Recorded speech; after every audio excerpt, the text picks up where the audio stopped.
last night, and Luke Kidd, who no, he hasn't been on the podcast. But Wes and Luke, who was in from out of town, and then a handful of other people that Wes knows.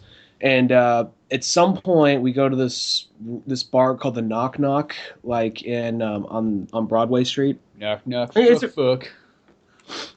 I got nothing clever. Like, okay, okay, you can have that one. Yeah, that's what happened. I knocked twice, and then some guy pulled me over and started to fuck me. It wasn't the Castro. Here, you would enjoy this. This is okay. This is something I thought was funny. Here's a butt fucking story. You'll like where this is going. Yeah. I was watching the new X-Files TV show that's out, and it was actually pretty darn good. But there was a part that literally, it was one of like our kind of jokes. Fucking Mulder's sitting there talking to this guy.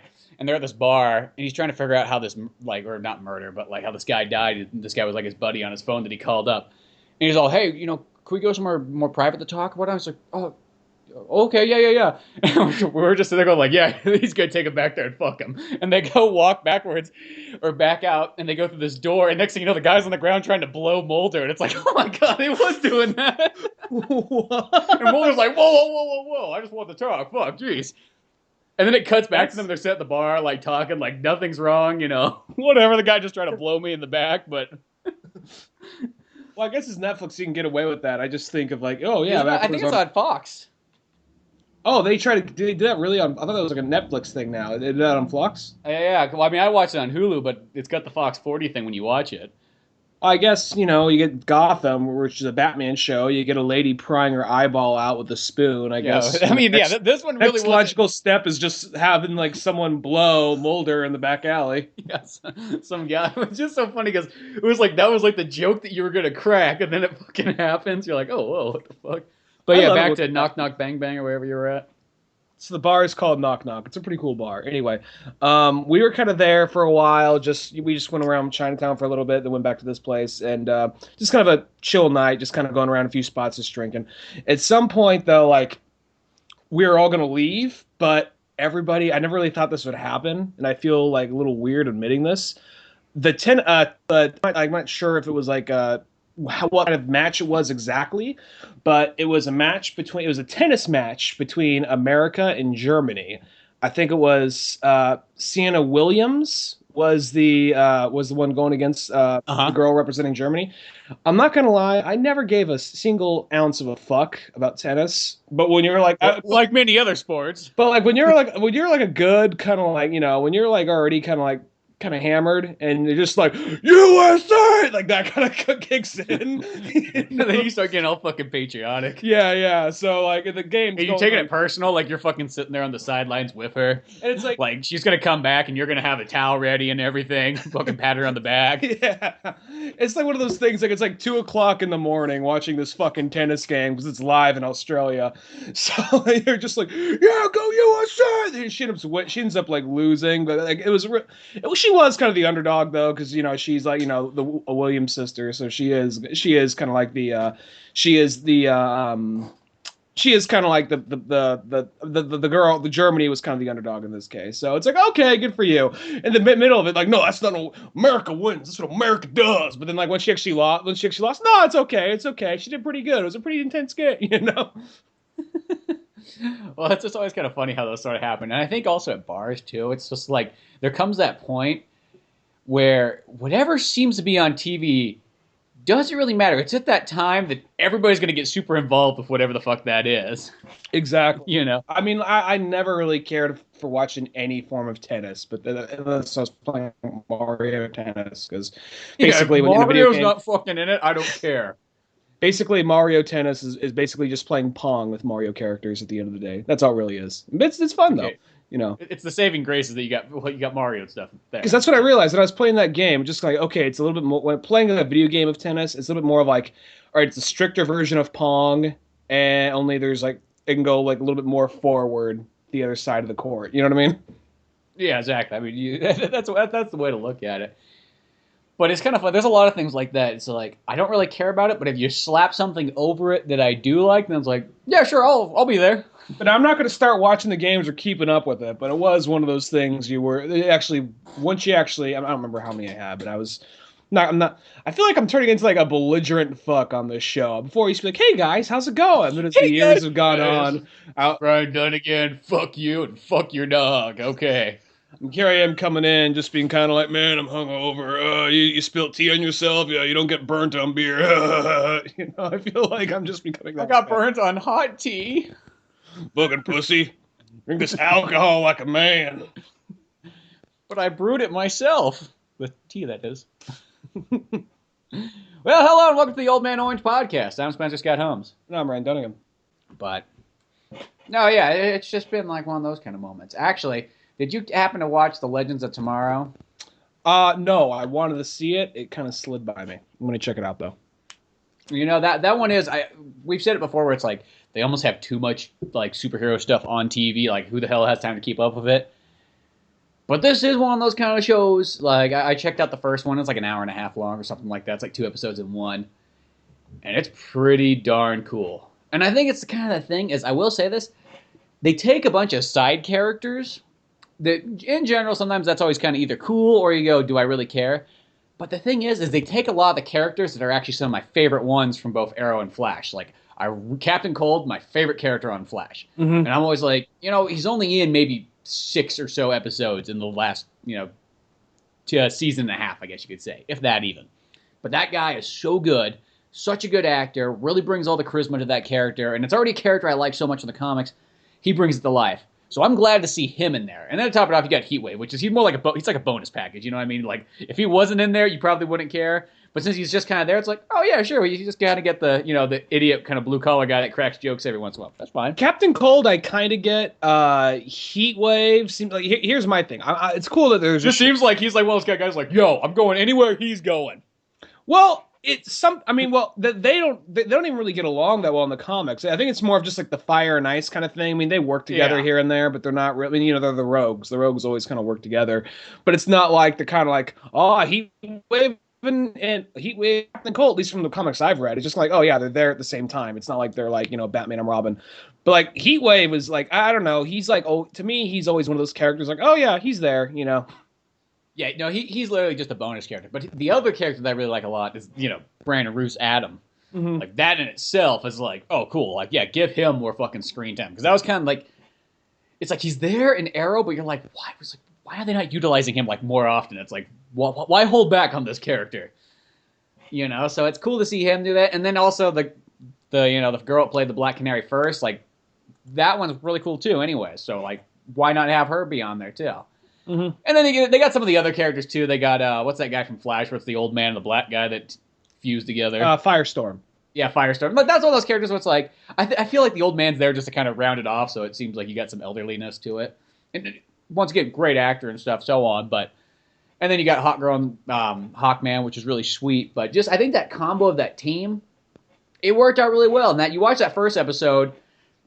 Totally action-packed, got all sorts of things going on. I think the concept of having the time travel in it, it's like, why not? I mean, it sounds like a pretty cool show. Or like maybe a month back or so, it sounded like I was kind of shitting on it.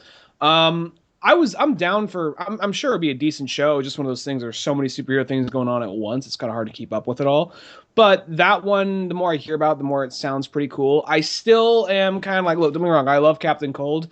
But I just have trouble imagining. I like Captain Cold as a bad guy. So my thing, it's not enough to ruin the show for me. When I was younger, it would be something kind of like, Lex Luthor has like red hair and he's played by Jesse Eisenberg. That's going to drop some points for me. Now it's like, oh, well, that's not exactly a plus, but it doesn't ruin the thing for me. So, yeah. And Captain Cold's kind of the same way. So, I mean, who knows? I mean, he is the more honorable among the rogues. So I'm going to have trouble imagining Heatwave on that side because Heatwave was, like, I think there's an episode where they introduced Heatwave. He was going to Caitlin Snow, just like, I just might have to burn her. Just like, all right, maybe we should get this guy on a superhero time traveling team. Okay. Well, I don't really care. To me, it's like one of those, as long as Captain Cold just gets more screen time, that's all that matters. Fuck, you could make an entire show about him. Just call it Cold and the Rogues, and just fucking. Once again, now we're throwing out more TV shows that don't need to happen in a sense for time wise, but. Hell, I would probably minus another show out just to watch that. I would just watch. I just like a rogues movie, like a heist movie about the rogues trying to pull off a heist. And maybe just one of those ones where they strap down Barry Allen right at the fucking beginning so he can't do anything about it. Minus him out of the picture for a while. He's just like left in like a closet or something. For some reason he can't get out. He's locked in the closet, just like a single like shot of just this closet Like, door. he's just, Guys, like, every once in a while somebody will come come into on! that room and he can see through. And here's where It's like here's where someone in the comments is gonna go like, well, technically Barry can vibrate his way through a whole wall, so duct tape would be, you know what I mean, though. Well, yeah. Well, here's my thing: that they would have some kind of like device that would keep him from using his powers. They would, yeah. Yeah, they're an inventive group of people for being guys that hang out at a bar and think about how to rob places. But beyond that, But no, that show was pretty cool though. I was pretty impressed with that because they had Arrow and Flash came back on too. And those episodes were great too. But that Legend of Tomorrow, probably just because it's an intro one. I mean, it's one of those ones that'd be like, okay, that was a big amount of the budget went into that. We'll just wait a little bit till we get far towards the end to kind of put a bunch of spectacle into it. But I don't know, time travel. The cool thing is like you're supposed to have Jonah Hex and all kinds of stuff later on in the show. They can go like all kinds of places, which you know what that means. They're probably going to go far, far into the future. oh, skip fucking Legion. I didn't even think about that. I didn't think about that even. I was like, oh, fuck, it's time travel. Of course they're going to have... If there's time travel in any DC book, Legion is always somehow there. Superman goes in time, it's like, Legion's there. Flash goes in time, Legion's there. Is Jeff Johns one of the main producers of the all these TV shows? Yeah, I think he still is. Yeah, fucking Legion's going to be there. Okay, yeah. Yeah, Jeff Johns, he can't leave that alone.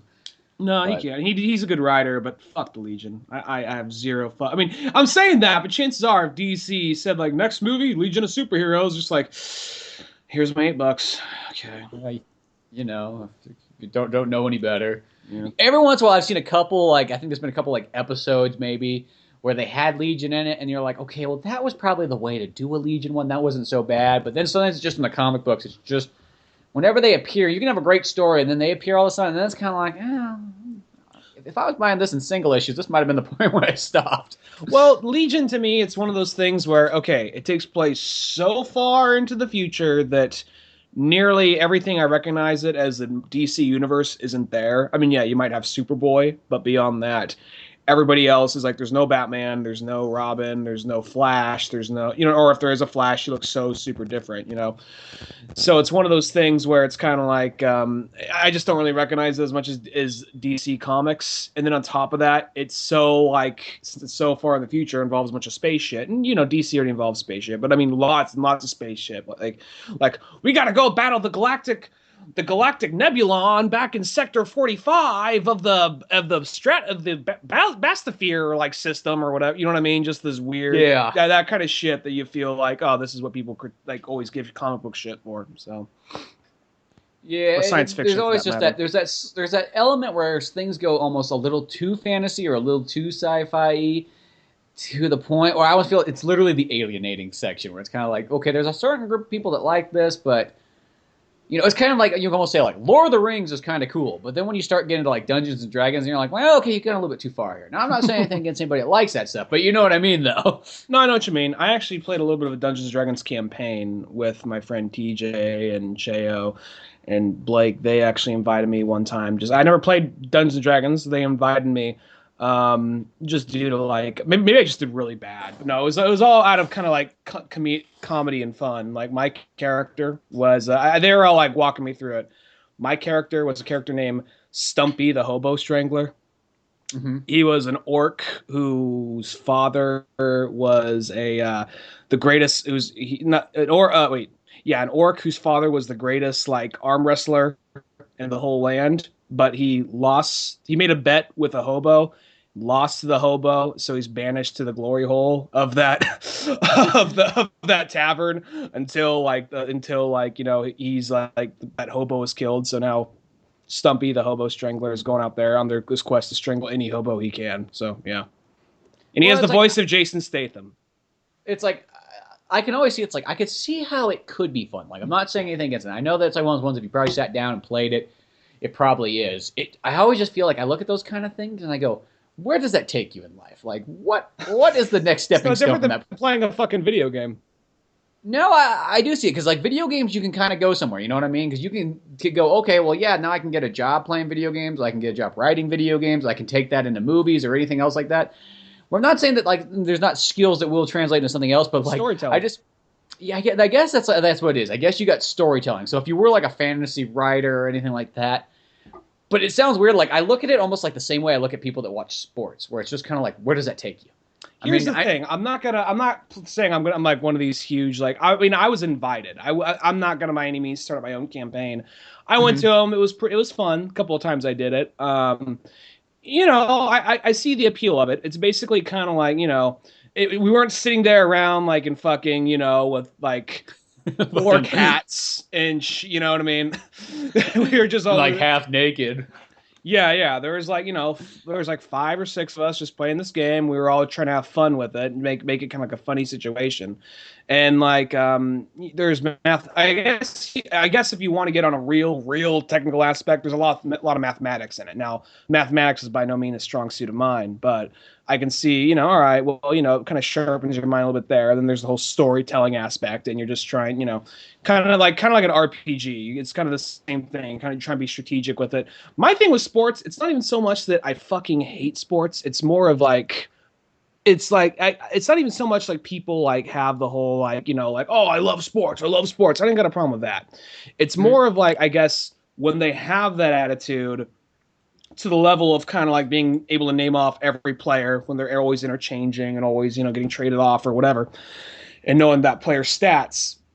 And But but then the one, they guy, don't work for the team, nor do they bet on the team or any. They have like no real connection to like what's going on. They do it just to do it. Now, I mean, I guess you could say it's somebody's pastime, and you know, you can't always just totally deny it. But I just always feel like I don't know. I'm just one of those people. I feel if I do something, it has to go somewhere. If it's not really progressive, I just feel like there's no reason to do it. That's why I've always looked at sports. Like if I sat down and watched a lot of baseball, I would have to play baseball. It's the only way that that would work out for me.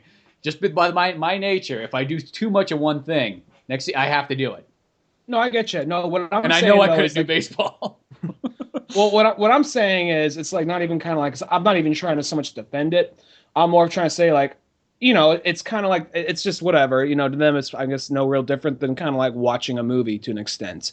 Hmm. My thing is it's when they kind of have something, they know all these stats and all these numbers, and it's more complicated than, say, something like Dungeons and Dragons or like any kind of form of comic book type of thing. So that's where it's kind of like, you fucking nerds. It's more like that attitude. It's just like, do you play the You sport? guys are That being it's not sports nerds.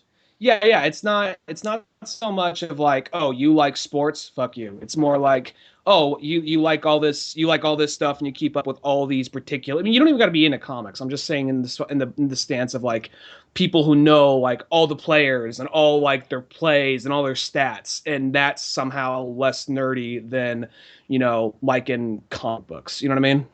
Yeah, well, technically, anything that's nerdy is when you almost like something a little too much. Like Hmm. that you can almost say that's the definition of nerdy is when you like something where. And nowadays, people think that nerdy has like it's like the most open meaning word ever. It's just like, oh, I read a comic book today. I'm a nerd, or you know, They make a fucking turkey noise. but like to me, it's like Nerd no, call. because technically, I still look at nerd. I'm like that's a derogatory term, just like other things too, you know. And to me, that what it means it's when you do something a little too much. Now that can be you do something a lot that it's fine, but it can also be that you're into something so much that it also becomes like a life problem too. No, no. Well, I get you. I But don't know. It's a very flexible term. It's one of those things, you know, meanings of words change here and there, and I think that word, it's like one of those things. Before it was one of those things like somebody call you nerd, like shut the fuck up, you know. you fucking like start stabbing him with a pen in the Yeah. neck. You He don't got fucking prison. call me that. He got prison shanked in the schoolyard when he tried to take his Pokemon cards. Yeah, you fucking rolled up a card and stabbed some guy kid. But Yeah, you're holding him like look at his eyes. Don't you ever fucking say that. Don't fucking say that again. it's like a sharpened like spork from the cafeteria to his neck. You know, Yeah. I'm gonna let you live this one time, but you will be walking the earth scarred. I leave like a little like scar down the side of his eye, like a teardrop kind of thing. Make it like the symbol of an element card from Pokemon. like the fire, you know. So there's a sports jock that's just always walking around with a little fire thing on his forehead or something. Is that a fucking fire thing for Pokemon? Shut up, guys! I'd love to see that. It's like one of those. It's like, have you ever seen any of those like scared straight videos? No, is that like that? Just sounds that sounds like a show where it's like we have a gay man, we're gonna get some ghost out. No, it's basically he happens to be black, so that the ghosts are gonna be twice as scary because they might look like KKK members. It's scared straight. You know the. Just something. This is like this is something that happens in the South, like at churches. Like we're gonna bring out the devil of the gayness in you. Casper wants you straight. Casper wants you straight. Just a guy in a bed sheet goes like in front of him. Come on out, Casper! And just a guy runs out from a bed sheet. Just like everybody's kind of looking like, is this what it is? Like, you couldn't have bought a better ghost costume. He's like, I'm a scary, friendly ghost. But no, Scared Straight was like actually, yeah, you know what that is. It's like the episode of Boondocks where they go to prison, where those. Oh yeah, that's right. Where they go, yeah, they're like, hey, we'll teach these kids.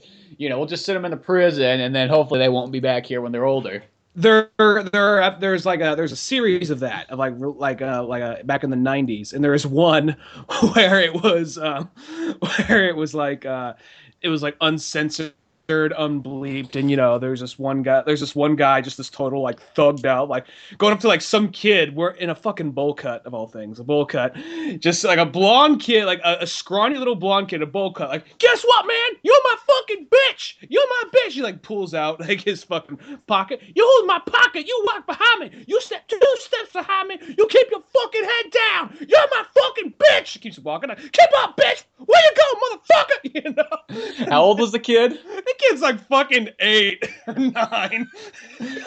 I feel like this is gonna. Where is this kid now? Like, and then like there's a part where like just as big. There's like the one of the creepiest ones is like there's this guy who's like he's like this like creepy looking old white guy with this beard. Looks like he was maybe a member of like the Hell's Angels once. Mm-hmm. And he's just kind of he looks like, you know what he looks like? He looks kind of like Flash from Batman Begins. Okay. That actor. He looks kind of like him. He's like, guess what, kids? If you're in here, I'm going to do things to you. With your face. With your bodies. You know? Has his hands all sprayed. He's very like, maybe we can like hand motion his hand. The kid's like, oh, fuck. Oh, I'm all scared. And like, then you cut to like this other like black dude yelling at this like little 8-year-old kid like, what's a white boy doing in my house? You're in my house. The fuck? I can't come in yours, but you come in mine. Just eyes just bulging right in this fucking kid's face. So now I got this image of just like poke of like, you know, like fucking nerds doing this shit to like jocks. Like, taking my fucking Pokemon cards, man. Fuck you think you're doing? You know, now that you mention it, I think I do remember that show. I don't know if I've ever really watched it, but I just remember like the commercials for it. The commercials probably told you just all you needed to know almost, because that's all it was just like old guys yelling at these little kids. That's what you gotta do. Just make it. Maybe it's like they'll take me seriously this way, you know. Yeah, you fucking hold them up and carve in Pokemon elements into their foreheads, magic card elements. You're my bitch. You hold on my pocket. You hold my Pokemon cards. I wonder, like, in 50 years, when, like, or maybe not that long, maybe, like, only, like, 20 years, like, if let's just say, like, the roles sort of start reversing, where it's, like, there's fucking, like, some guy with, like, in 20 years, who knows, like, some kid will have a computer, but you know what I mean? They're, like, you got, like, the geeky, nerdy kids, but maybe they're fucking on top, like, and then the poor jock guys are like, you know, we just kind of want to play football, you know, and just be recognized for what we like, you know, I mean... It's just, you know, athletics are like, no, man, fucking, you ain't doing no fucking athletics. Some kid comes up with, like, glasses on, like, pocket pusher, starts pushing this guy around. Smacks the football out of his hands. Go get that shit. Fucking learn math right this fucking instant. None of this pussy-ass football ass-grabbing bullshit. Square root of 15, go! No, there's no square root of 15, you fucking bitch! Punches him in the face. Maybe there is, I don't know. And then, like, he takes the football, fucking kicks it away, the guy's running away, like, oh, that's over the fence now. It's almost like a fat kid who just has a ball, it sounds more like, but you're like, oh, fellas, why did you do that? I like just to bounce it at an even pace. But just that point, that's just some guy in a Leatherman jacket. I don't know why I just picture like him all big and buff, but for some reason he's just like cowering down, and he's got like a nice clean haircut and everything, but he's just weak and scared. I honestly think that it's kind of like, I think we've already seen a little bit of merging, because a friend of mine's like younger sister, she was like, when we were in college, she was still, I think when we were in college, she was just finishing up high school. And I met some of her friends, and there seemed to be kind of like, yeah, he's the popular guy, and he's in good shape and he's good looking, but he also likes Death Note, and he likes I'm not sure how much of a hardcore comics or video game fan he is, and he likes some Marvel stuff. So it's nothing too hardcore, but I mean, I think that it's a little bit of merging, where back when we were in high school, you would never see that shit. Think of the people. No, I want to say, I think we were like the last of like the generations where like everything was very separated. Like, you bottle that shit up. You keep it to yourself. You know? Yeah, like 90s kids are pretty much the last one where it's just like you couldn't be so expressive. Mm-hmm. Or if you were, well, I'll say, you could be expressive because it still was the 90s, but you were going to be kind of put into a category. Very much so, yeah. Where nowadays, I just think that it's just, everything's so intermingled that technically in 10 years, it's like it'll just probably be normal to get along in a sense. Mm-hmm. Like, I mean, the people have scruffles. Don't say it's not going to be to a point where everybody's like, we're just all good buddies now. It doesn't make a difference. What's going on? For some reason, they talk like Jimmy Stewart. In the future, everybody's like, hey, how you doing? We got no worries, I tell you. No worries at all.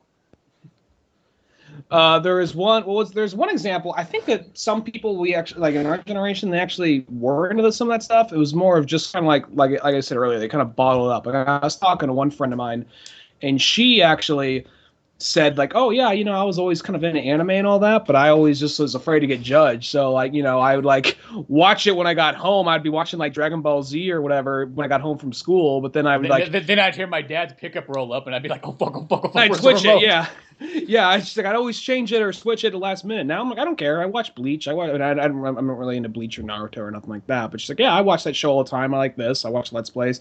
So it's one of those things. After a while, you just get old enough, you just don't care. Well, I think that here's the other big change that's going to happen.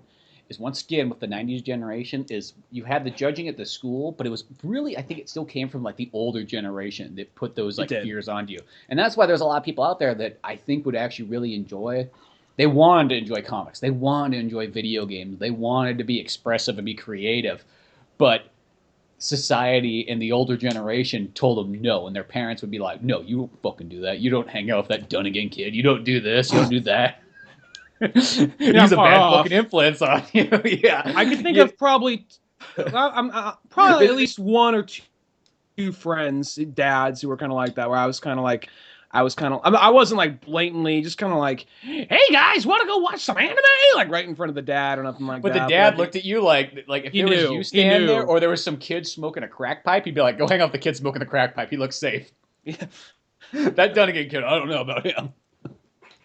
He's gonna be attacking you about the video games and like, because it wasn't really redneck conservative town, so he's gonna be making you think creative thoughts. He's gonna make you want to use your mind for something other than work. That's the devil's work, is what I tell you. It's the devil. The devil uses a pen. The devil uses the computer. We don't trust that. We don't trust that devil work. We don't trust it. But I think that's kind of... Only time you use a computer is to go on to like Bass Pro Shop to order something. That's the only time you use that computer.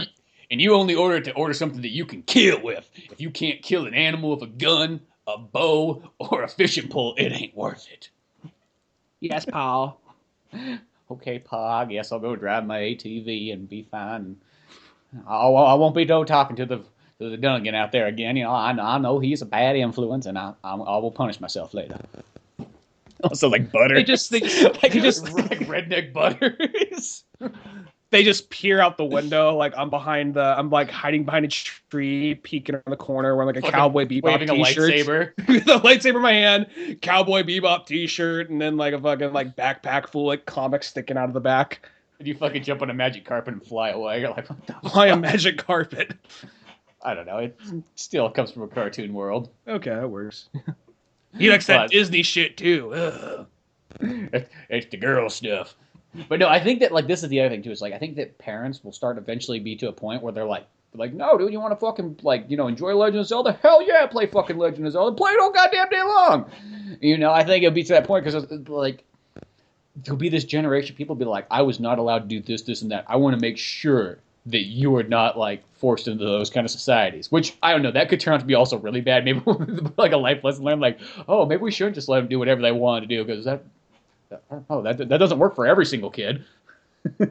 Well, I could think of friends of mine who have kids by this point, and they like really, and it worked out. Cause sometimes you have parents who try and push stuff on them, like, oh, check out this band or check out this movie, and the kid just doesn't really care that much. Sometimes the kid does care. I'm not gonna lie, my dad tried to push classic rock onto me at a young age, and aside from Crosby, Stills, Nash and Young, none of it really stuck or got really into. But then once I got older, I kind of discovered stuff for myself and really liked it.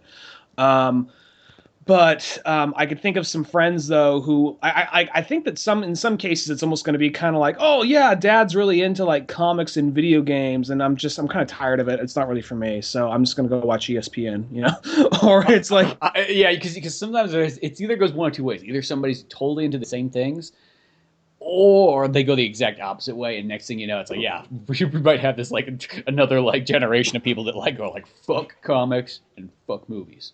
And don't take it as me even going as like the don't Right. take it as me being like it's one or the other. You can't like them both. Like No. But I mean, like, we just came from an era. We just came from a world that was more black and white. So it's like it's not our fault that we don't know it's better. It's just it's hard to understand that this kid can be a star player on the football team, yet also draw his own comic. It just doesn't. It's mind-boggling.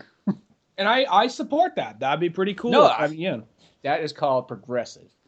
But I'm still. sure there's something like years from now, like listen to these two crusty old fucks behind the times. Like I don't get these kids. Old Man Orange, blah blah blah blah blah blah. We literally there was like a follow on like Twitter. There was like it was like called like the Old Man Group or something like that, and it was just like a picture of like a 70-year-old man with his arms kind of crossed, like looking like, hey, you're old. You must be the Old Man Orange podcast. You must be relatable to us. And it's like, well.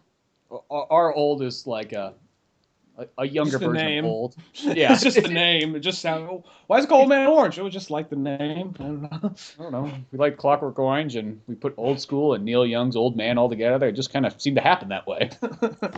We just looked at shit around his house, and that's how we got to this point.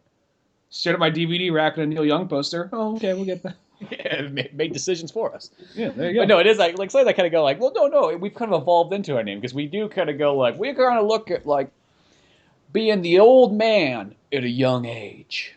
I definitely am, just given my fucking like ankle problems lately, because I'm kind of comes and goes. Like I literally can't walk for too long without literally limping. Like having like a real solid limp. And I have a cane, but people. So now you got a cane. Next, you're gonna get a monocle and a pipe. Yeah, I might, but no. But with the cane, and you'll be sitting at the coffee shop with a portable typewriter. Yeah. Right. Just.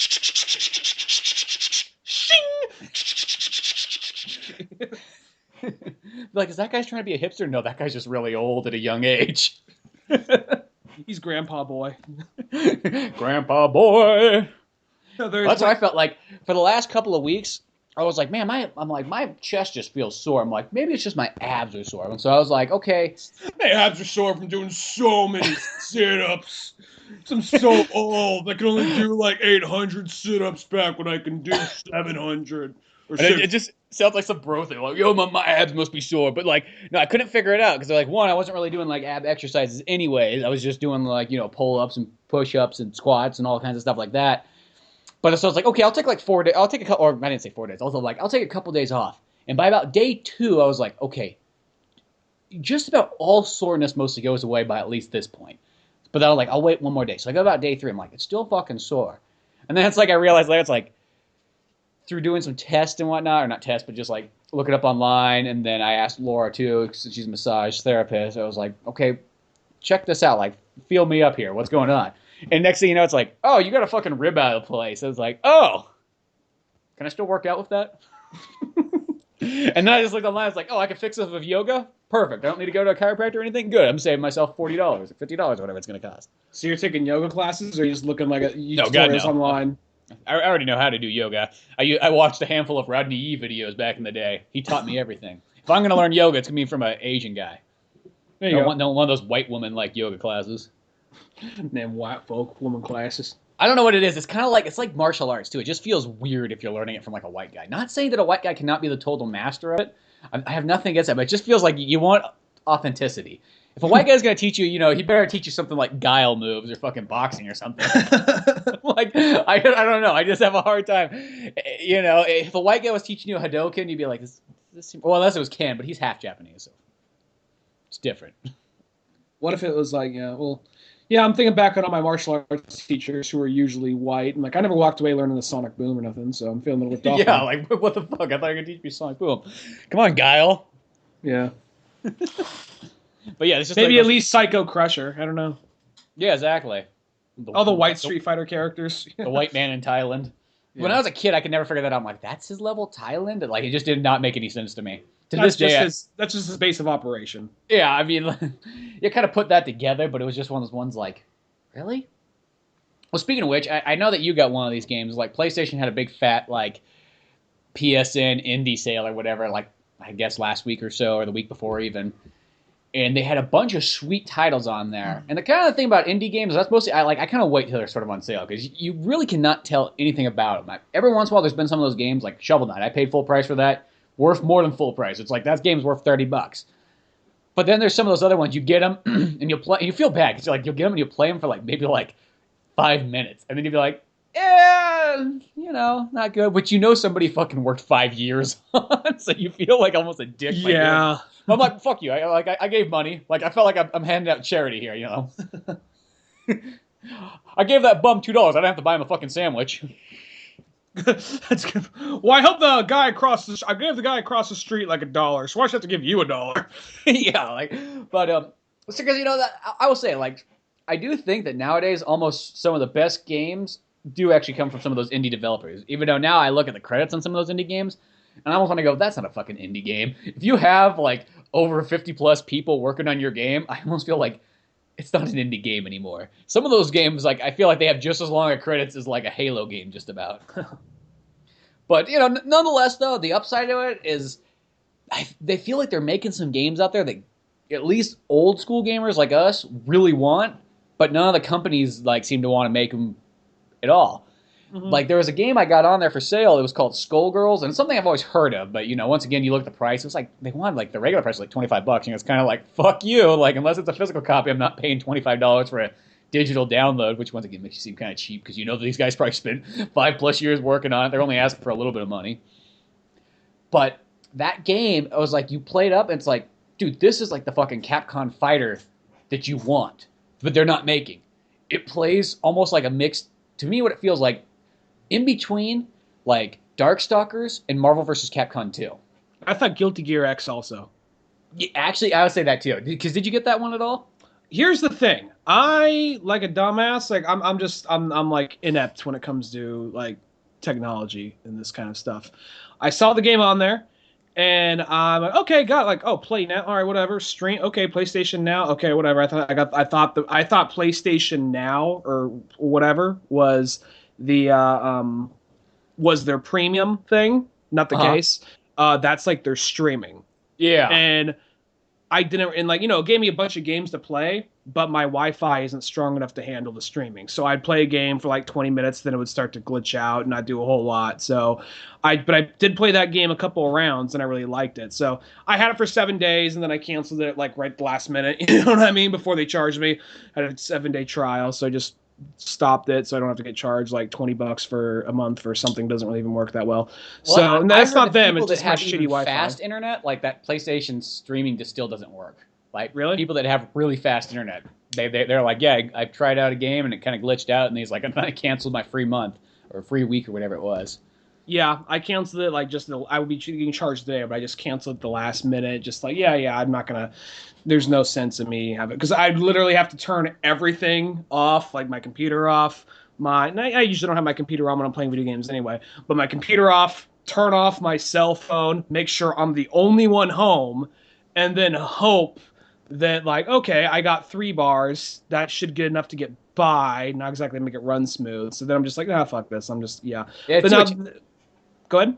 I said it's just too much hassle. Like the streaming thing, I get it. Like it might be sort of like this wave of the future, but it seems weird for video games. Like, why don't I just download the file? You know what I mean? Just fucking put in a couple hours or whatever it's going to take to download the game, and then just never have that problem. And Mm-hmm. what they should do is, why don't they just have a service that like you rent games? So say like you get a game and it's like, okay, you get this game for 3 days. Well, you download the game, you get the game for 3 days, and then like once like the 3 days is up, it just says like you can't play this anymore. Then you just either delete the file. And like that's how they should treat it. Mm-hmm. Yeah. I played like about a good like three rounds, like 3 different character stories of that game, and I really like it. It has this weird kind of like Art Deco kind of vibe. It has this old like 1930s or 1940s kind of vibe to It it. has like an old Hollywood vibe too. Like that's kind of what it has. Like because everything's like Showtime and big lights and bright things, and you can almost even say like New York Broadway of like the olden days. Come on, kid. You hear a lot of that kind of stuff when you're like on the continue screen kind of thing. Which is kind of weird. It's got like old timey movie production with like sort of like gothic-y kind of anime girls, which is it's just a weird combo, but I feel like it worked really well. It And does. then It there's like does. two guy characters in it, Hmm. which is almost like there's so little guy characters. You almost kind of go like maybe they should have just made an all-female game. Like it just like the two guy characters don't even feel balanced out. Some people can Hmm. say that Dead or Alive is all about the female character. I'm like, yeah, but there's just as many guy characters in that game as there is female characters. In fact, most of my favorite characters are the guy characters. Got fucking Ryu in it. The ones I played as the chick with the she fights with her hair, which felt like a total nod to Guilty Gear. She has the black hair and she has it's like demonic. Schoolgirl uniform on. I played as her. That was my favorite character. I think I liked out of all of them. I liked her, yeah. Then I didn't realize at the moment, I played as the Nazi chick, not realizing, oh, wait, she's a Nazi. I'm supposed to sympathize with the Nazi. Okay, whatever. And then then I played as, who else did I play as? There's the cat girl. Like, I clicked on this character. I can't tell what's going on here. Is she swinging her head? Then I clicked on her thing, like, oh, yeah, she could take herself apart, and like she used her head as a weapon. Yeah. There's some kind of weird characters in there. But that's where it kind of reminds you like Darkstalkers. Mm-hmm. Darkstalkers meets Guilty Gear mixed with Marvel vs. Capcom 2, I'd probably say. yeah, that's what I thought. Like, and it's a good game. I liked it. I would like to actually. I'm considering like downloading it when they have another sale of some sort.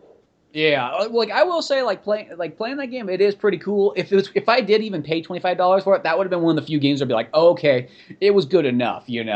That maybe that still seems a little bit high. It's like I don't know. It's just like here's the thing. I would probably pay $35 for a physical copy, but $25 for a digital just seems like I don't know. Those games don't need to be more than $15. I mean, some of those indie games now, there's like some on there they're like $40. You're like, what the fuck, $40?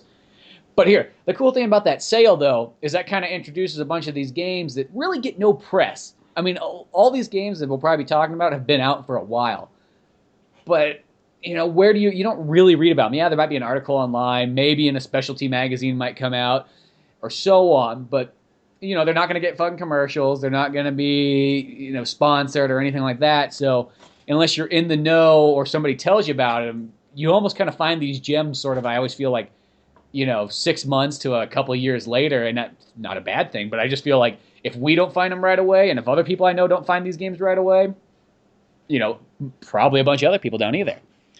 But another really cool one I picked up, and I think it was like $2.50, which was like at $2.50, I treat it like it's an arcade game.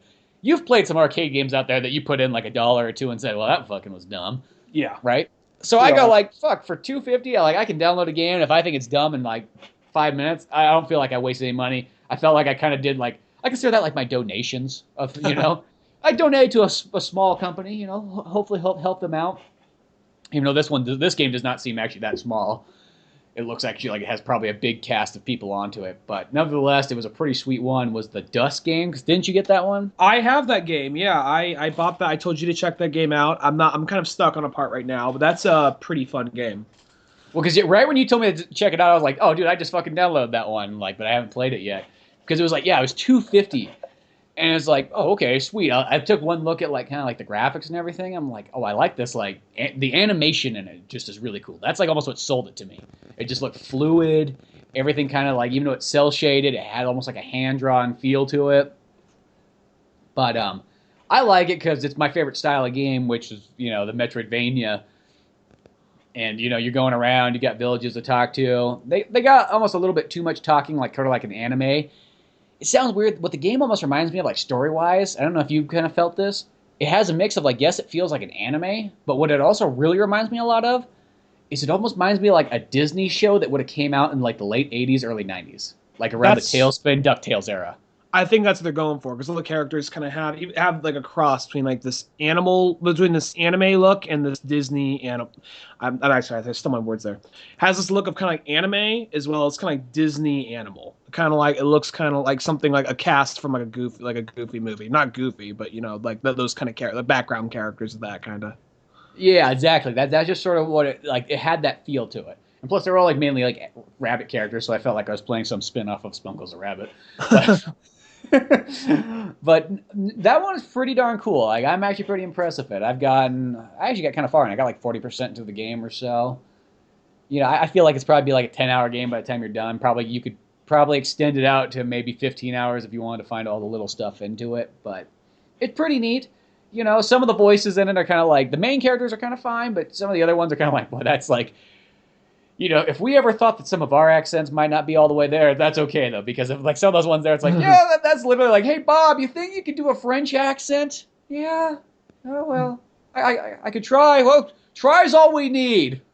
Like, oh, okay. Tone it down. Yeah, it's just like, go for it. Or some of the English accents in it, too. Maybe this is just because, like, in recent years, I've just done so much research on different English, Irish accents of, like, getting the dialects down that now I see, like, some other ones where it's just like, oh, he's just attempting an English accent. He didn't even like think about it. It could be one of those situations where like since it was an indie game, they didn't even bother. Like there's some characters, maybe like Dust and Widget, like the main characters, or like the Sword, they actually did get like voice actors. But for other like minor characters, they just like, hey, get like Phil in programming. I think he can do a good French accent. I think that's probably what did happen because even though this is one of those games where it's like it's an indie, it's called an indie game. But it doesn't, to me, it actually doesn't really feel like an indie game. It just seems like there's too much production value into it. And, maybe it probably will become this point where we get that, like, mixed line of kind of, it happened with movies, too. At first there was indie movies, and all of a sudden there was movies called indie movies, but they had George Clooney starring in it. And you're like, well, that's not a fucking indie movie. Then I'm sorry. You have George Clooney in your fucking movie, and it's not George Clooney's, like, first 5 movies. It's not an indie picture, I think it's one of those things where, like, I don't really know the process of what went into making this game. I think one reason you could call it that is probably because it did have probably a smaller production. And how many games do you see that are side-scrolling, have that kind of RPG level-up aspect to them, and do the whole Metroidvania from a side-scrolling angle that are not handheld? I will say this, like, okay, because that's like one of my favorite genres of games. I bought every single Castlevania and Metroid game, and I love that. But Konami, I don't think is going to make a Castlevania game at all anytime soon. And Nintendo technically hasn't really made a Metroid game, and they're supposed to make that one kind of multiplayer one, but that's just multiplayer. Who cares about that? But they probably won't make one anytime soon. So it's been, let's say the last kind of Metroid to come out was 2011 or so, the other M one. And the last Castlevania that was in that style, I mean, I guess there was that one for 3DS, but that was still 3-4 years ago. The cool thing is, though, is I found a handful of those games on the PlayStation Network and also the Wii and all that stuff, too, where people are going back and they're making that type of game. And, sometimes you see some of those games when they don't feel too original, then you're kind of like, I feel like I've been here, done this. But then there's ones that's kind of like Dust, where you feel like, okay, it uses the Metroid and the Castlevania style, but it feels very original, though. It feels like I'm actually like not just playing a rip-off game.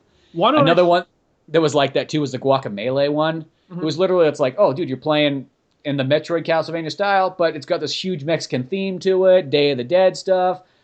That game was really fucking awesome too. If you ever see that one on sale, and it seems to go on sale quite often, fucking pick that one up. I really liked it a lot. I hear nothing but good things about that one. It had kind of a dumb title that kept me away for a while. I was just like, Guacamelee? Like, what the fuck? But then, like, one day it was $4 and I got it. And I was like, I would say that game's worth $15. I would pay full price for it once I kind of know what it is. There was, what was it? There was, where was it going to? Oh yeah, one thing I was going to say about Dust, what it kind of seems like to me, I'm not sure if you got this vibe, but it sort of seems kind of like, even though it is a whole side-scrolling Metroidvania thing, it sort of seems like it's trying to be a. Some people may get kind of like, what the fuck are you talking about? It sort of seems kind of like a PlayStation 1 game that was pulling a lot of inspiration from like Nintendo, not from like Super Nintendo kind of stuff. You know what I mean? No, well, you know what? I do agree there too, because it has that feel like you could see it being on the PlayStation. You know, maybe it's got just that little bit more of like detail to it. And some of the small Almost sound effects, like the menu sound effects, the way the menu is kind of set up in that way. Just it's little details kind of like that kind of remind me of just like, because back there was that period where PlayStation 1 just had a handful of just side scroller games that were just a little bit more like better resolution, better graphics than a Super Nintendo, obviously. You know what I mean? Well, that was like what the Sega Saturn's main focus was they weren't interested in making 3D games. They were saying like, no, let's take these, 2D side-scroller games to the next level. And that's sort of why, like, you buy, X-Men Children of the Atom or Street Fighter or something like that. You get the Sega Saturn version, and it was pretty much identical to the arcade one. And you get it on PlayStation, it doesn't play so well. But vice versa, though, as PlayStation had a little bit better 3D capabilities. So, you play Tomb Raider on PlayStation, it looks pretty good. You play Tomb Raider on fucking Sega Saturn, and it has just like this weirder, like the graphics just don't pan out so well in the 3D. But I do agree. It does have that feel. Almost like, here's an example of a game, that not really the way it plays, but sort of the way it looks. The original Rayman. Mm-hmm. Yeah. It has kind of graphics sort of similar like that. Obviously Castlevania. But I'm trying to blank on some of these. There's like, this one's 3D, but it's on the N64, but Mischief Makers. I don't know if you ever played that one. I played Mischief Makers. I didn't really actually play the game as much, just grabbing random people and throwing them across the screen. That was because that was a fun thing to do.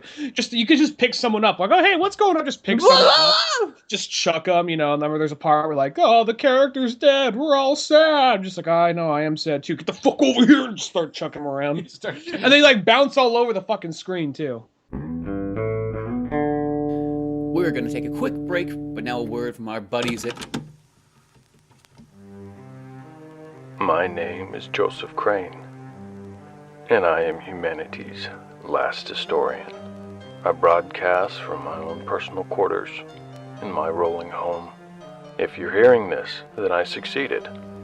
I was able to get this uploaded to Orbiter 1, the last remaining satellite that was launched by our ancestors before the collapse. And what I aim to do here, well, I aim to be remembered. This life can be difficult, always being on the road, living on the run. And I don't want to be forgotten. So I'm going to chronicle our history. I'm going to record what it's like in the collective. All of humanity is spread out along the path, circling oasis, staying in the light at all times, fleeing from the dark. Because anything that's in the dark dies. Joseph Crane, signing out.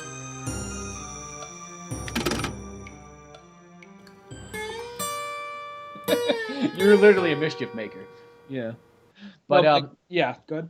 Oh, I was just going to say, is that Dust one, yeah, it does have that feel there. It's got, the cool thing too is I like about it is it has sort of the old anime feel, like we're off on a quest, we're going to find out, I lost my memories, but we're going to do this together. And then, they got the little pal, like the what the fuck's the floating? Widget. Yeah, Widget, the bat, cat, I was playing it like a little bit ago. Yeah, that character, it's a little bit obnoxious, but then it can also be kind of clever and funny at the same time too.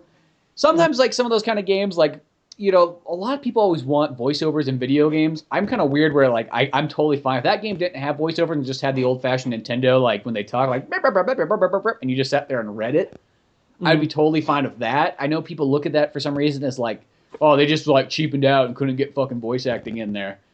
But you know, it's like I mostly always read the paragraph way faster than like the characters talk anyways. So it's that kind of thing. It's weird. As a voice actor, I say like, I don't fucking like when they have voice actors in games. Try to put yourself out of work. Yeah, I literally am, but I don't know what it is. It's just something about it's. You know what? It probably would be so much easier if we made Wallaby the Rabbit like a more like interactive thing. Like if it was just more like just text popping up, like Spunkle, the noise that Spunkles will make when he talks, like Wallaby, like blah, blah, blah, blah, blah, you know, just like as the text come up, kind of like a Banjo-Kazooie kind of thing. Yeah, exactly like that style. Except for the fact that the voices is the easiest part probably of the whole process. But no, it is one of those ones. Like overall, I think it's really cool. I like Unit. You know, I think the graphical look is really amazing. I'm gonna be surprised once the credits fucking roll in that game, just how many people actually did work on it. I'm looking forward to being in that game. It was one of those games I took a break from. Now I'm trying to come back to it. I also just kind of, you know, since I didn't get the PlayStation streaming thing, I felt a little bit like, well, I want to walk away with something, you know. But then so I was just looking around, like, this looks kind of interesting. There's a game called Saturday Morning RPG. I got that one too because I knew that game. I read about that game for a while. I think in Nintendo Force or one of those magazines, and I was like, well, this thing looks pretty cool. And I think it's one of those games that it's been out on PC. Every game's fucking always been out on PC for like a year or two prior. But, you know, if you don't have that, then, you know, if you're waiting for it on consoles, it takes a while.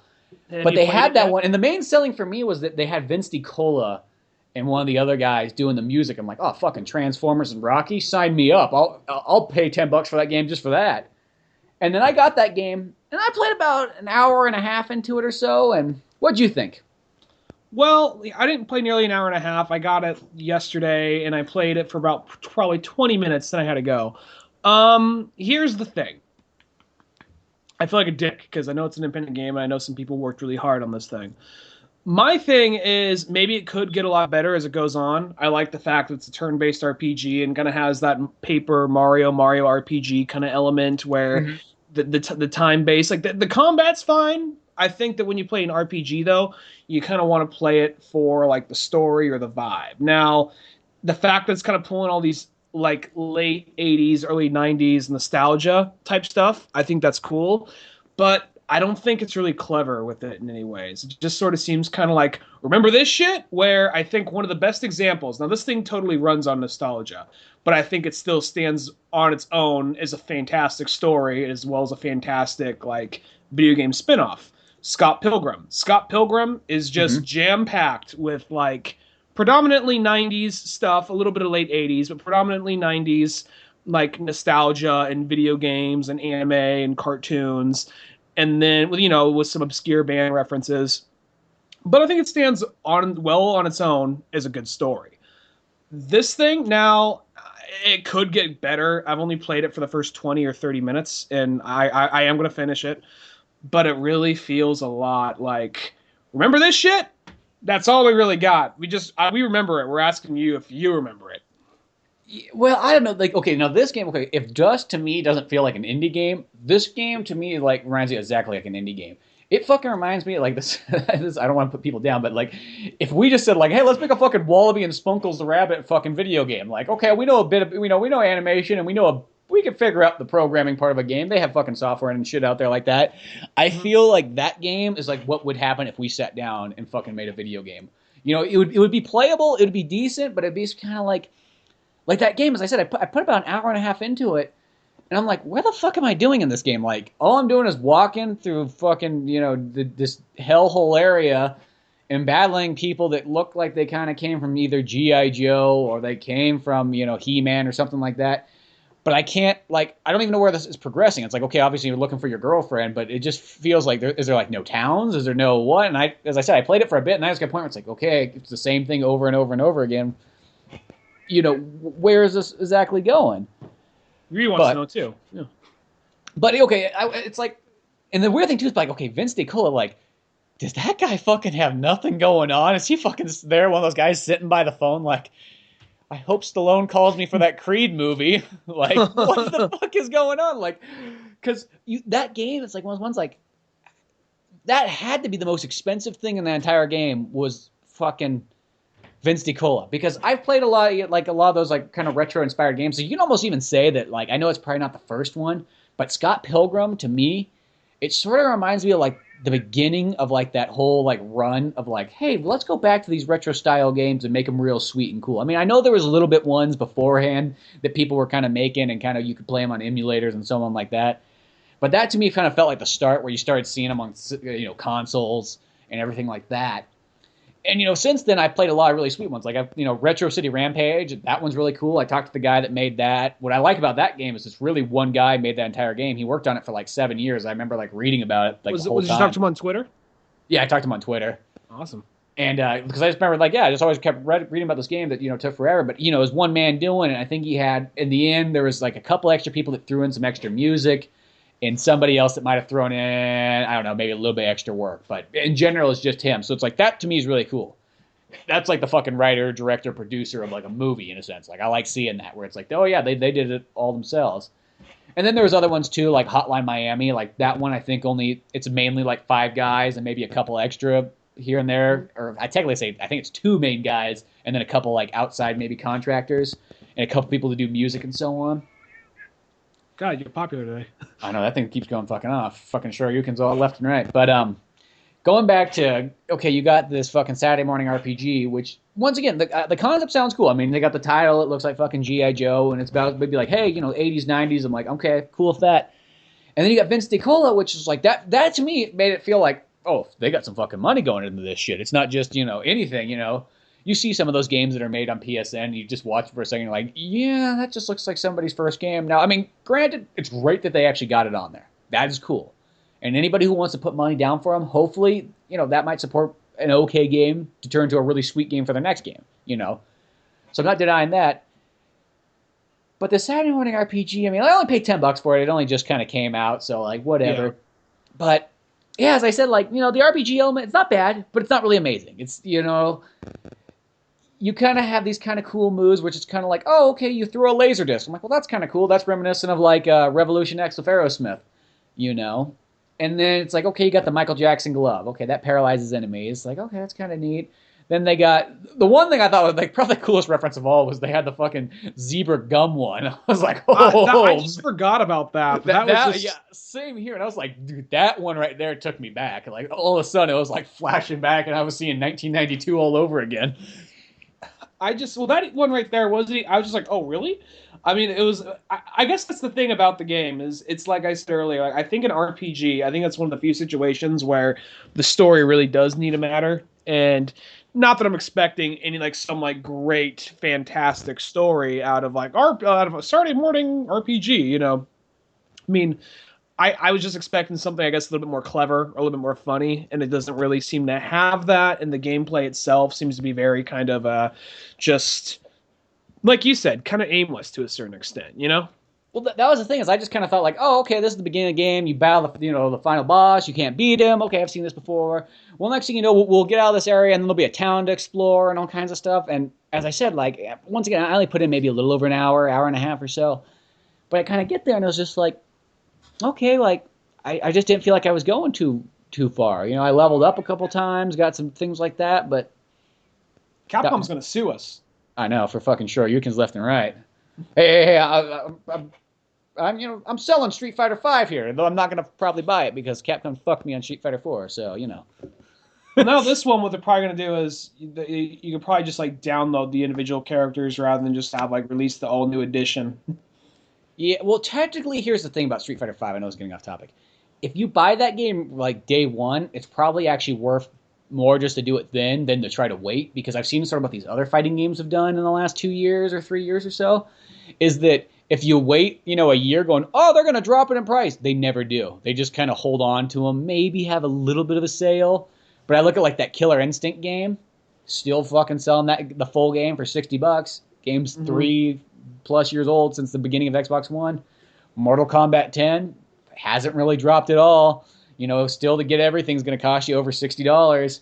So I kind of almost go like, if you probably could get Street Fighter V, and it'll be $100 game in the long run, but if you pay $100 for it to have it day one, or pay $100 to have it, next year.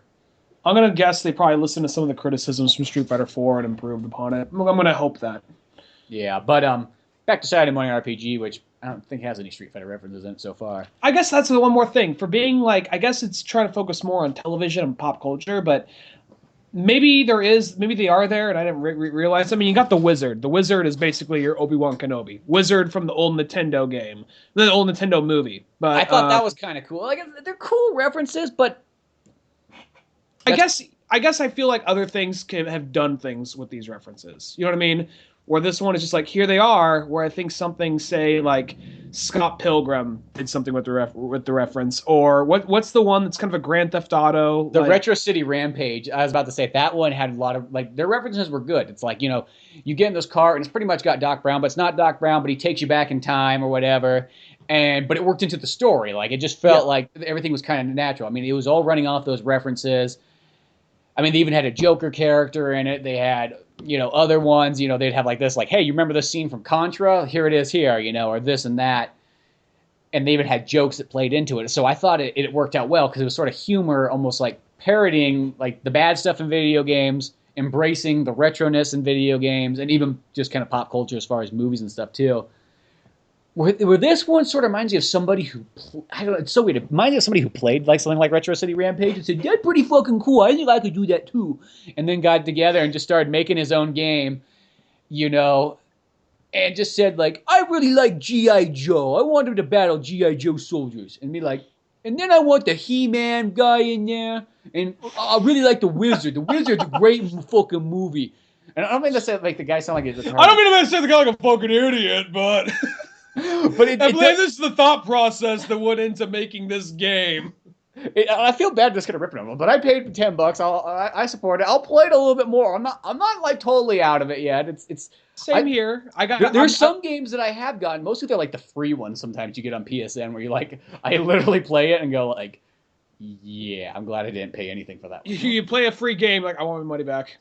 Yeah, like okay, you know, but But no, I only, let me just clarify real quick because I don't want to seem like I'm just down in the game because, I mean, I doubt the guy's going to hear this, but it's one of those things where it's just like... I feel like some guy's like, hey, Joe, you got to hear this. There's this guy fucking talking about you on a podcast and he does the retarded voice when he's thinking of you. I think it's only, look, I only played the game for the first 30 minutes and who knows, it can fully turn around and win me over.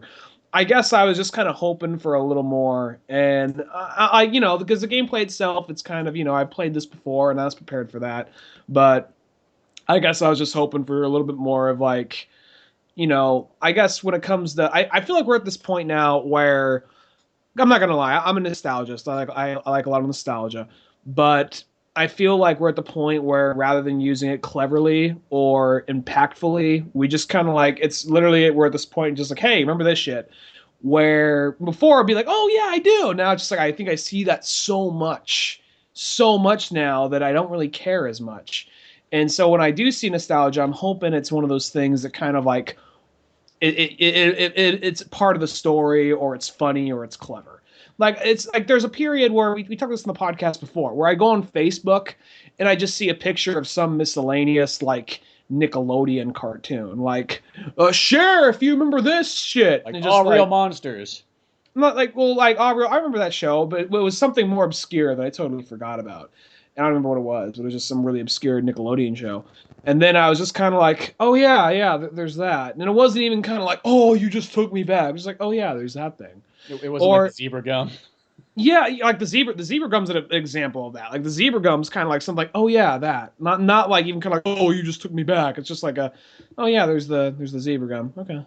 And then there's like, you know, some of like, you know, the bots on Twitter will be like, just like, you know, remember, like, retweet if you remember, like, Don't Wake Daddy, you know, like that like board game we talked about. Yeah. So it's just like, I think sometimes we just like throw it in our face so much of just like, remember this shit. And after a while, it's like, I don't really care as much. But I got this game hoping it would kind of use it more like, well, more video game references than anything. I saw the Back to the Future references and the Wizard reference. Like, oh, that's kind of cool. But then, you know, I still gotta beat the game before I fully judge it. But at the moment, I'm just kind of like, it's okay. But I'm hoping it gets better. Yeah, as I said, I played it for about an hour and a half, and then next thing you know, I got that Dust game that's sitting there, and I don't mean to be bagging on the game because it's like, well, it's ones I say it's like. like I feel like quality wise, like that, like when I was playing, I'm like, yep, this. If we made a video game today, this is probably what it looked like. I just pictured fucking Spunkles and Wallaby walking around like in their like pixelated form and whatnot, and battling and turn based, and having it play good enough that it works, but not like an amazing game. We'd have to be like writing in on all the humor. We couldn't really write on the gameplay. It'd have to be all the humor and the jokes about the show. Yeah, but this game is just I don't know. I just feel like it's almost like I feel like what they're missing on is the story. What they really should be, and I'm all totally fine for like the nostalgia stuff and keep that in there and stuff, even if it just kind of feels like it's there for like no real reason of it. It just feels like a guy literally wrote down like, what is the 50 things or plus that you love from the 80s and early 90s, and he wrote down a list of every single one of these things, and that's what the game's based off of. Like I liked the whole like you said, the Laserdisc thing. I liked the Michael Jackson moonwalk paralyzed glove. I liked that. There's also I'm not sure if it was like just something else maybe, but there's the flaming basketball. I assume that was from NBA Jam from Sega Genesis, because one of the basketball flame, if you did like a slam dunk or something like that. I was thinking that's what it was too. And then they had like there's like the Transformers move you had and all kinds of stuff. I mean, it was cool, but it just felt like it was there just to be there as like a reference. Yeah. It didn't feel like it worked into the story.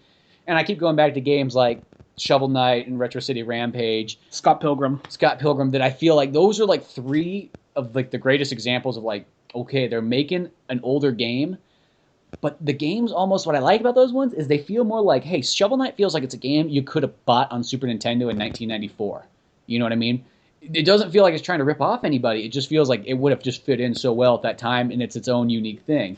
Almost like there's another game, Freedom Planet, the one that's kind of like from the guys who are originally making the Sonic the Hedgehog thing. Well, that game feels so unique in its own way that you feel like it could have been a Sega CD game that you bought in 1994 as well, and it was made by Sonic Team. Like, why not? Like, I like that because it feels like, hey, I'm playing an original game. Not so much a ripoff. Where this, as I said, not bad, but hopefully that's all I can say is hopefully you get out of this dungeon that takes 2 hours to get out of for some god knows reason, and then the story starts building up and it's really good, and because our review makes it go like, fuck, I'm not spending my $10 on it. And it's what's like, okay, the Vince DiCola, I will say that's like, as I said, that was my main selling point. When I heard it's like, oh, he's doing the fucking music, I watched the trailer and everything too, and it's like, okay, well, this looks kind of cool and everything. The graphics are kind of, 8-bitty pixelated. Strange enough, that's not actually like my favorite style, but whatever. Cool. It seems like a game that almost should have came out maybe like 5 years ago and might have succeeded really well. Mm-hmm. When that retro, like regular Nintendo stuff was like in its full prime. But still, I don't know. I hope it gets better. Till then, I'm going to play Dust, but when I get that urge to go check it out and walk a few more like frames up, then I will. And as I said, I hope all the best. I hope it changes. I think it might be one of those games where they might sell it in different like episodes or something like that. I'm not too sure. I hope not, because just like $10.99 for that, or $9.99 for that first episode just being in a dungeon the whole time. I hope that's not the case. Yeah, well, as long as if that episode pans out, then yeah, I would be willing to buy another one if that one actually turns itself around. If not, because it did open up with like episode 1. And I just thought I assumed it was chapters, but if this is what the game is, I hope it's not episodic. I hope they paid. Maybe I'm gonna sound like a cheap bastard. I hope I paid like $10 for a whole game, which is rarely the case. But yeah, it's like I don't want to pay like that. That's like the worst is you pay like $10 and you get like a 2-hour game. You're like, oh, okay, I mean, I bought the season pass for Life is Strange, and I want to say I spent like $25 for that, and that by the end of it being like, I think each chapter takes about 2 hours, depending how fast you play. So I think that's not so bad because in the long run, probably a little bit more than it probably should have been, but people are working hard. I think there's 5 or 6 chapters, so but. I don't know. There were some grand deals on there. I think Josh got some other games that I didn't get that he might tell me about. But you can't beat when you buy a bunch of games for a couple $1 a piece, though. No, you can't. You can't. That Dust game for $250, like that's a steal. I got that game when it was like $10. So yeah, definitely. I would say that game is one of those ones where it's like you pay full price for it. it's great. You know, why not?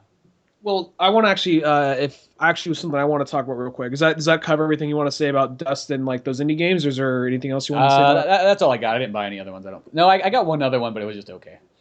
Okay. I don't even fucking Well, remember the title. It was one of those ones I played. It was one of those ones I got it for like I think I paid like $4 for it. So it was a little bit more pricey as far as a sales game goes, but it was.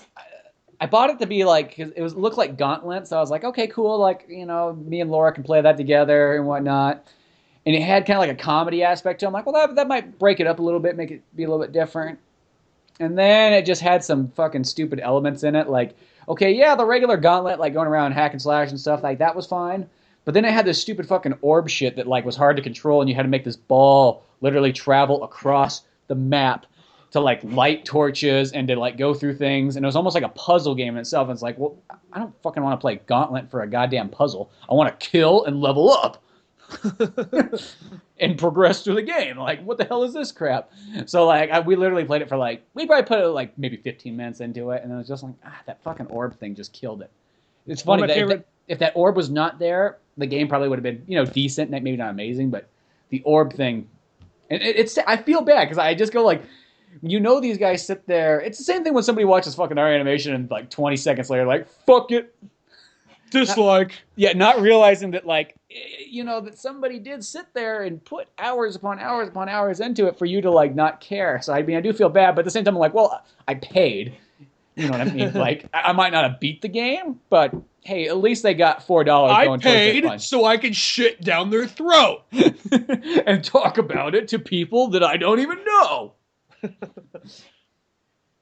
Well, I just want to say about Gauntlet real quick. One of my favorite things about Gauntlet is no matter who you picked, whether it be like the dwarf, the tank, the like, the elf girl, the wizard, the Valkyrie, whenever you like got food, it'd be like, I like food. I also like too where it's just on the old one, it was like you shoot the food, it's like wizard shot the food.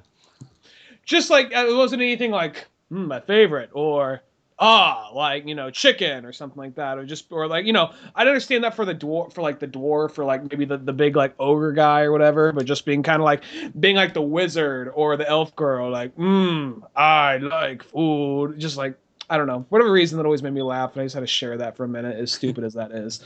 But something that's not really that stupid, that was actually pretty cool. I feel a little. Well, how was I to know? I guess I could have looked up at the release date of it or something.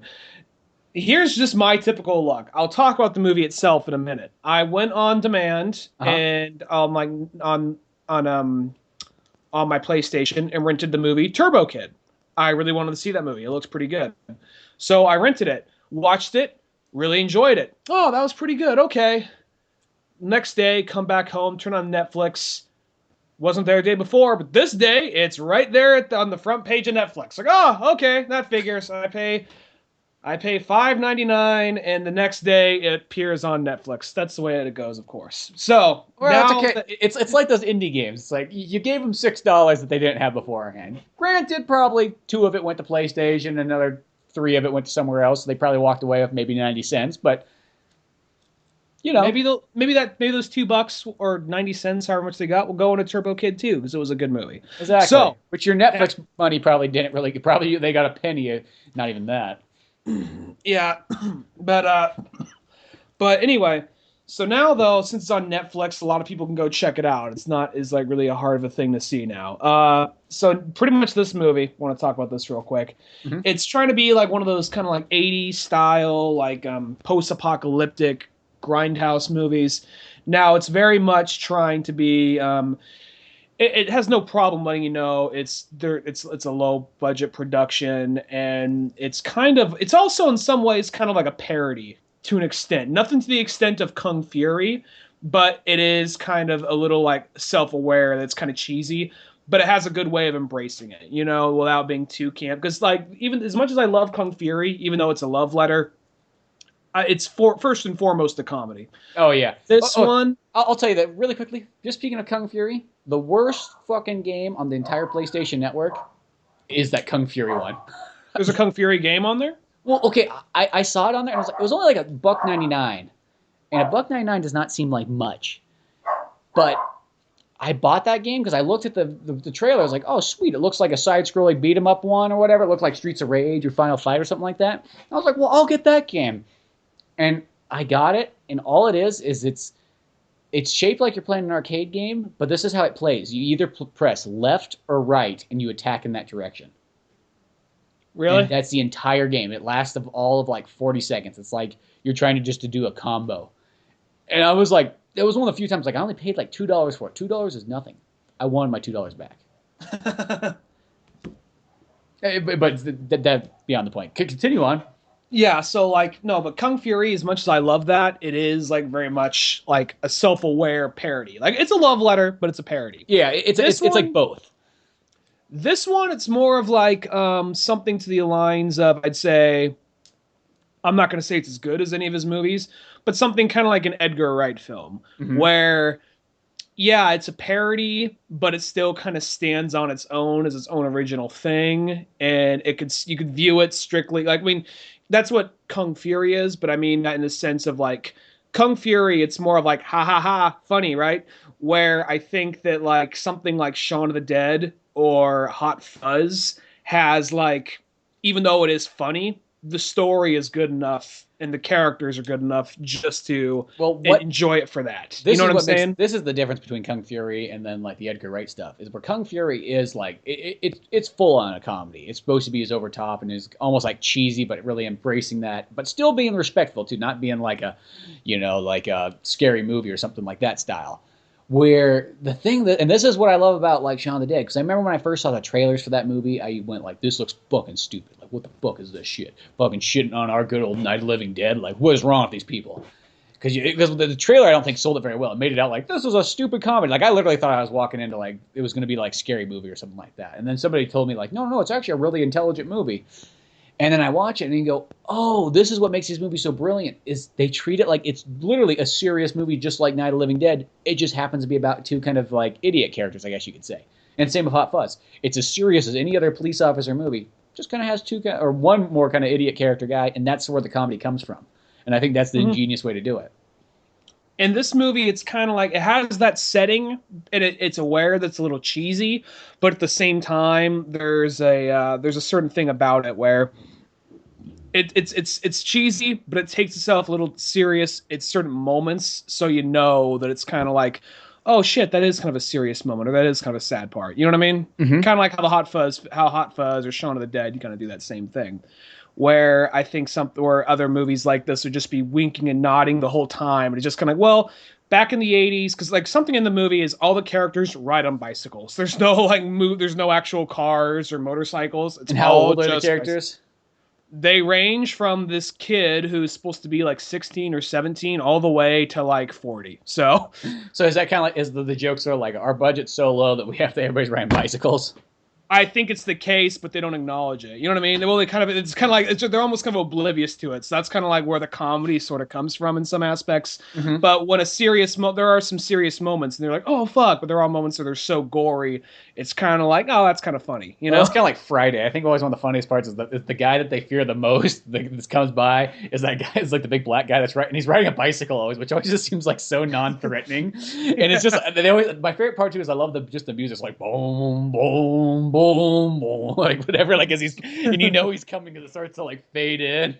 But I always think that just makes me laugh. It's just like the guy that Chris Tucker fears the most is the guy who comes by on a bicycle. And the movie has some of that kind of like, so basically it's set in this post-apocalyptic world. There's this kid who's staying in a bomb shelter, or I think maybe like just a random room somewhere underground, like in a power plant or something to that effect. And he loves comic books. He'll collect tapes and stuff. And he loves, one of his favorite comic books is like this guy named the Turbo Rider.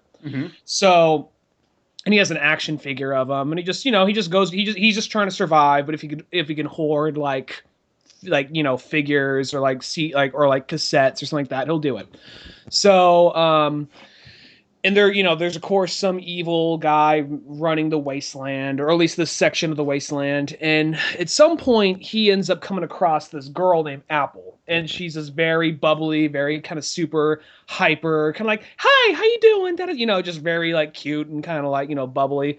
And then she like almost to a scary point, like she says like, "Can we be friends?" Like, "Yeah, sure, we can be friends," And then like she runs around the corner, says like, "Okay, look, I met a new friend now, so you stay here. You just take care of yourself. I wish I could stay, but I can't." He turns around. He sees she's talking to a corpse. That's pretty funny. He's like, "Oh fuck!" He has to get out of there. Earlier, she gave him like this bracelet or something, like locked around. And then she's like already at his like place, waiting for him. Like, "Hi, how you doing?" Like, "Oh, wait, how are you here? We're friends. Like, we hardly even know each other, but you said we're friends." Like, "Oh, I'm okay. Well." Yes, I gave you a bracelet. Oh, it's very nice. How do I get it off? It's like there's a tracking device on. I'm like, okay, that's nice. How do I get it off? Oh, you just don't. It's just on there now. And it's like I don't want to spoil the whole movie. So it's got kind of like, it almost reminds me, it's sort of got like creepy comedy, if that makes any sense. It is. Yeah. It's creepy comedy. There is some like pretty intense action in it. Like there's actually like it's some basically he comes across at some point this power suit that makes him like the Turbo Rider. And it's bright red. It's very reminiscent, actually, in my opinion. They're probably trying to go something like this. It's very reminiscent of Turbo Man. Of like, well, I'm not gonna say I was going to say Mega Man. Oh, Mega Man. Oh yeah, because you said something that has like a blaster and everything on it. As a blaster, it kind of resembles a power glove at the same time. And it's all bright red. It's he has a helmet that goes more over like it. Proto Man. I'd say Proto Man, but you know what I mean. It's like more like more then there's another thing about it, the movie. Like another thing that's kind of self-aware comedy. It takes place in the dark future of 1997. Oh, that's cool. So Terminator 2 Judgment Day era. So it's meant to be something along the lines of being a kind of like a movie that probably would have come out in the early 80s. That's pretty sweet. This one sounds like a good one. I should check it out, especially since it is on Netflix, so I can watch it without having to. I'll say this. I mean, it's not perfect. I got to watch it again. I think it's one of those movies that it might sneak up on me, and I might like it more. I don't like it as much as Hobo with the Shotgun. I was just about to say, like comparing it to Hobo with a Shotgun, which is probably the best interpretation of an '80s style grindhouse. It's not as violent as Hobo the Shotgun. I mean, it's kind of like I think if you bought Hobo the Shotgun on Amazon, this would be probably recommended for you. Kind of like right by it, I think I like the concept more. I need to watch it a few more times just to like sink it in, because I think I do like the movie. I'm not entirely sure. I think I might like it more than what I think, because every once in a while, when I first saw Hobo with the Shotgun, oh, that was a really awesome movie. And then the more I thought about it, the whole movie's fucking amazing. And then like I saw Guardians, a totally, big budget movie, but I saw Guardians of the Galaxy, and when I first walked out of that, I was like, that was a good movie. I really, really enjoyed it. The more I thought about it, the more I liked it more. Like the American. Like the American. It's weird. Like movies that all. Guardians of the Galaxy and the American. Yeah, that's right. Guardians of the Galaxy, Hope with a Shotgun, American. And Turbo Kid, possibly. I need to watch that a few more times. Because it's one of those movies I saw, and I really did enjoy it, so I might need to watch it again. But yeah, so the more I'm thinking about it, I'm like, I'm actually gonna like it a little bit more the more I'm explaining it. So, that sounds like a pretty sweet type of movie. It seems like something you can't go totally wrong with. Mega Man inspired, takes place in '97, post-apocalyptic, some dark comedy, but still treats itself seriously. Now, I'm not saying that it totally is Mega Man inspired. Like, it might be. He just has kind of like this. His blaster is like a power glove, and he wears this red leather suit and a helmet, and it looks just kind of like almost like a red Mega Man to an extent. In my opinion, yeah. Like if you made like Mega Man, like, or you know what? It could even be possibly kind of like, like Mega Man, like the box art to Mega Man, something kind of like that. Oh yeah, we're like in the U.S. when they have just like that old man in the suit. Yeah. They just have like a picture of like your grandpa fucking wearing it. That's almost how it feels like when you look at that. Like, who the hell is that guy?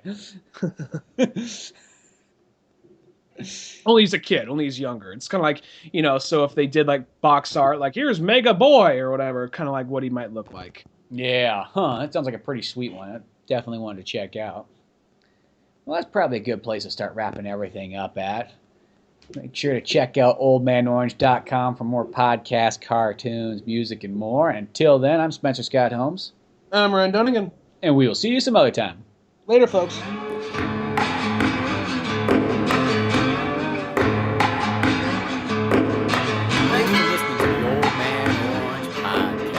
Check out our website at oldmanorange.com for even more podcasts, cartoons, videos, music, and more. Send us an email at oldmanorangepodcast@yahoo.com. Be sure to subscribe, share, rate, and review us on iTunes, Podomatic, or any of the other fine sites we might be located on. If you want to help out even more, click on the Amazon or GameStop links on our webpage before you make any purchases there. It won't cost you a penny, but it sends us a little something our way. Thanks again, and tune in next week for more Old Man Orange Podcast. You know, I once have asked any chance of 5,000 miles to Graceland. No response. They must hate that one. So, that movie's apparently not that popular, though. A lot of people hate that movie. Which is I mean, I think it's just so weird, and so it is a very weird movie. I'm not going to die. And there is flaws. Like Courtney Cox is just kind of like a weird psycho bitch in the movie, but it is like, you know, like I think it's the two things that really save that movie. I mean, you know, because it is a flawed movie, but I think the two things that really just make that movie is Kevin Costner and Kurt Russell. Well, I feel like that's almost like what you're there for. It's two guys dressed up as Elvis doing crime. I mean, you could totally say that movie is Tarantino inspired to like the max. Like that reminds me of like totally like that is a post Pulp Fiction made movie by far. Like somebody really said, hey, you guys want to, like, we got this script. These kids seem to really fucking like Tarantino or whatnot because, hell, they're talking about Elvis in it. We got a bunch of crime going on, action. We got some big actors. Like, I feel like it's I feel like it's like Tarantino inspired, yet it was made by kind of like guy like they're I don't know, just because the music choice in a lot of it was just kind of like I got a sense of like maybe what's what I'm looking for here. I mean, we use this term a lot, but kind of like Mountain Dew crowd, you know? Yeah, maybe even like a mix of that. But it just totally it is that like, which maybe that's why I like it more. And because even though it's like, yeah, there's Tarantino. So weird. But yeah, well, it's like I like the weirdness of it. I like the actors a lot, but maybe it's also like I like the Tarantino-ness of it. Kind of like why I like Way of the Gun and why I also like Boondock Saints and things like that.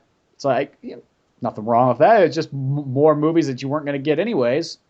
Even though I think I like Kurt. I definitely like Kurt Russell more. I think Kevin Costner is like the best part of that movie, just for how blatantly of an asshole he is. Like he goes in there, just like he's walking. He's just like, "What'd you do?" Like, you know, just help myself. You know, he's like walking out with a bunch of beer. Killed the guy. He's like, I'll call the cops. Like, you can try. You know, like the line is cut.